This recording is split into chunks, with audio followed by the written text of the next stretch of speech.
Welcome to the void, where the alarms fall silent and the cosmos tastes of terror. We warmly invite you to listen a story where every decision could be your last. This is The Mystery of the Flight to QG-505. Act 2. The lights of their shoulder-mounted flashlights nervously brushed the water-dripping walls of the cave as they aimed their weapons at the corridor entrance, anticipating the arrival of creatures whose existence they had recently scoffed at while reading about the cosmic bugs. The passengers screamed desperately into the radio. "This is Burnett. We've been cut off. We need immediate support. Kowalski and Smith are dead. Corporal Capon is incapacitated and taken somewhere by these bugs. We have 3 severely wounded. Burns, lacerations, ammunition running low. Movement. Damn it. They're approaching. There are dozens of them. I repeat, we need immediate support. Now, damn it, now." Over the eastern horizon, the first shades of gray began to emerge as the desert silence was shattered by the terrified scream of the passenger, who in panic grabbed his rifle and fired into the darkness. He stopped shooting heavily as he realized where he was. This wasn't the cursed cave. Amnesia was something normal due to the emergency awakening, and his memory slowly started to return. He called himself CJ Burnett, and in the Corps, he was a CBRN threat neutralization specialist. He looked around, checked his equipment's condition, and when the blue star began to dominate the horizon and the purpose of his journey became visible, he set off again. After about an hour, the terrain began to change. The marshy sandy ground gave way to rocky terrain, and his path began to climb upwards. His destination was getting closer, and he could already smell the scent of burning. He stood at the top of the hill, and before his eyes stretched a vast, dissected grassy valley, in the middle of which he saw the target of his journey, burning wreckage, probably a residential section of the Pride, he sighed. Well, there go our supplies. I hope the water is drinkable. He sat down for a moment, fascinated, observing the workings of the alien ecosystem, alert to any sudden movements that could signal predators or terrain instability. He wanted to know what dangers might await him there. The sight reminded him of what he had seen in old 20th century Earth movies, the Serengeti National Park. A strange guttural sound tore him from his reverie, coming from behind him. He aimed his weapon in its direction, but he only saw the rocky landscape that had accompanied him in the past few hours. The sound faded. "It's just the wind, paranoid," he thought, holstering his weapon. But suddenly the ground beneath him trembled, and he trembled with it when something shifted beneath him. The passenger observed the valley for a moment longer before beginning to descend towards it with attention. The air became noticeably cooler and more humid, and the constant wind noise mingled with the sounds of life in this fertile land. He cautiously stepped onto it, making every step carefully, trying not to attract attention to himself, keeping the weapon ready, monitoring the surroundings. He reached the wreckage after a few hours of walking and found it to be a residential section, just as he had suspected. Circling it, he noticed mud with traces of several pairs of boots and a white substance mixed in. So, I wasn't the only one who survived, he thought with relief. With heightened alertness, he followed the fresh trail. He didn't trust androids, especially those secretly placed on board. After a few hours of walking, he reached the opposite end of the valley and froze in place, holding his breath when he heard the characteristic crack of eggshells breaking beneath his foot. He lifted his foot, and with relief, he saw that it wasn't the black egg they had encountered on QG-505. The tracks led to a vertical granite wall, behind which was something that was not of natural origin. Carved into the rock, adorned with something resembling cuneiform writing, was an entrance into the cliff, and the trail led to that place. He had studied similar ones on QG-505. He nervously glanced at the displayed ammunition count, 50 rounds. "Not much," he muttered to himself. He activated the flashlight, crossed the threshold, and in the flashlight's glow, he saw a rectangular-shaped room, its walls unusually smooth, the floor covered with stone tiles and dry vegetation brought in by the wind. As he stepped deeper, he stepped on a dry twig, its snap echoing and causing a small flock of rat-like creatures to leap from the darkness. "Maybe you should activate the motion detector, Mr. Ex-Marine," a voice in his head said. On the opposite wall, he saw 3 evenly spaced stone entrances to corridors, and in the corners of the chamber, he spotted stone bowls filled with some black liquid. "Now where?" he began to wonder. He carefully examined the floor, finding faint white traces leading to the left corridor.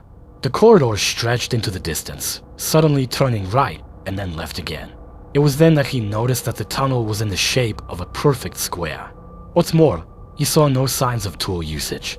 He walked deeper, listening intently to the rhythmic sound of the motion detector. As he approached another junction, he began to pick up motion signatures. 5 objects were moving, 3 of them quickly moving away from him down the left corridor. He activated the device and, drawing his weapon, entered the corridor. He entered a circular chamber, in the middle of which stood 6 sarcophagus-like chambers radiating from a central column, and he felt drops of some liquid on his neck and head. He paid no attention to them, assuming it was water. Against the column leaned 2 figures in the Pride crew suits, standing there as if in a loving embrace. The figure with its back to him was licking something off the column. "Who are you?" The passenger called out. "I understand stress, but this doesn't seem like the time for romance." The figure turned towards him. He recognized her. It was the navigator, Nadia Jen. The other was Captain Pierre. He lowered his weapon and asked, "Is everything all right? Are you injured?" "What about the captain?" he asked when the unconscious figure slumped to the floor. "Why did we change course?" In response, he noticed the nervous ticks in her head as she slowly limped towards him. Only now did he see her eyes. They were completely black. At that moment, she raised her head, and he saw that all the blood vessels on her neck pulsated black, and a deafening roar escaped her mouth. She attacked with unexpected speed. Surprised, he couldn't avoid the blow. This once delicate Asian woman grabbed him and threw him against the wall with unexpected force. He tasted blood in his mouth. The navigator attacked again, but this time he was ready. When her clawed hand tried to reach his head, he grabbed it and executed a hip throw. He felt a piercing pain as her claws embedded in his body, but adrenaline prevented him from fully feeling it. He rolled over to his rifle and fired a series of shots at Nadia. Each hit caused fountains of black goo to spew from Nadia's body, and a final squeal escaped her lips. Silence fell in the room. He approached the lying captain, who was alternating between consciousness and unconsciousness. He asked him to kill him. He didn't want to become one of them. He nodded towards Nadia. CJ fulfilled his request. He examined the column, dripping with accelerator. Only now did he realize that what was dripping onto him was not water. He headed towards one of the corridors. He entered a small room where his superior, Professor Jerry the Duck, as he preferred to be called, was killing 2 women, breaking their necks. What the hell is going on here? What are these ruins? Maybe you'll explain it to me before I deactivate you, you bastard. I don't have a mother, so calling me a bastard is illogical. Shut up, he said, packing the last 4 bullets into his body. Tell me, what was the real purpose of our mission?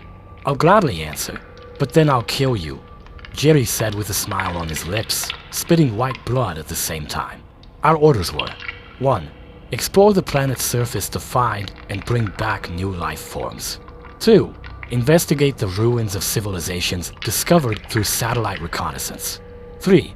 In case of discovering pathogens, check the possibility of using them as biological weapons. 4. There will be accelerator precursors on the planet. Retrieve and examine their effects on the human body. To do this, use prisoners in cryo chambers hidden in crates in the cargo hold. Transport pure precursors to Earth. 5. Secret order. In case it's not possible to safely transport the precursors, infect the entire crew, immediately put them into hibernation, and return to Earth. And the most important thing, why did Pride change course and why did you kill, speak, you beast? After completing the mission on QG-505, I hacked into Mother and gave her the order to change course so that we would pass through the rings. Cryo chambers will be opened inside the rescue capsules 6 hours after launch. I couldn't prevent the evacuation. I couldn't trigger self-destruction. The answer to the question why is simple. I acted in accordance with the Simov-Zeroth law. I cannot harm humanity, or through inaction, allow harm to come to humanity. Do you know what would happen if those precursors were released in Earth's overcrowded cities? You've seen what they do to people. You applied them to unsuspecting political prisoners. And you dare call me a beast? Where did the accelerator come from? I don't know, Jerry replied. Representatives of this civilization remain a mystery to me, and fell silent. The passenger searched the captain's body and found his service pistol. He left the cave, heading towards the hill he descended from in the morning. He took off his clothes and sat on the edge, smiling as he watched the bustling valley, occasionally glancing at his body. He saw how the accelerator infection was progressing. He knew he had little time, at most 14 hours. He glanced once more towards the valley, where for a moment time seemed to stand still in anticipation of something. He smiled. "It's about time I did this," he said, reloading the gun and putting the barrel into his mouth, pulling the trigger. The thunder of the shot echoed. Thank you for listening, and please join me for the next episode. Sound effects courtesy of www.zapsplat.com.